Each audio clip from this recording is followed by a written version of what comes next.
Hello student, সবাইকে welcome.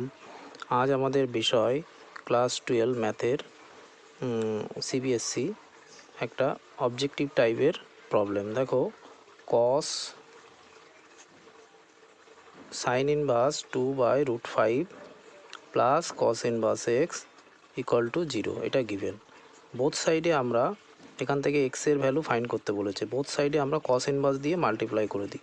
তাহলে cos inverse cos sign inverse 2/√5 plus cos inverse x is equal to 0।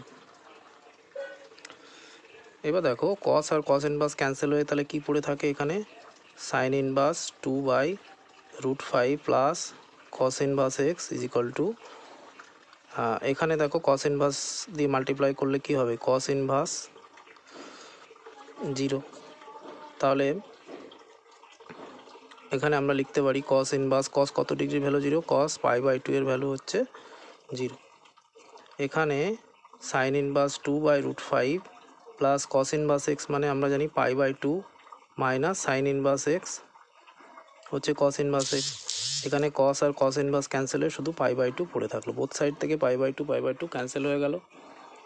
আচ্ছা, এখানে এই সাইন ইনভার্স এক্সটাকে রাইট সাইডে নিয়ে যাই আমরা। সাইন ইনভার্স 2/√5 এটাকে রাইট সাইডে নিয়ে গেলে কি হয়? সাইন ইনভার্স এক্স মাইনাসটা প্লাস হয়ে গেল। সাইন ইনভার্স বোথ সাইড থেকে ক্যান্সেল হয়ে গেল। তাহলে পড়ে থাকলো এক্স ইজ ইকুয়াল টু 2/√5। তার মানে অ্যান্সার হবে সি এরটা।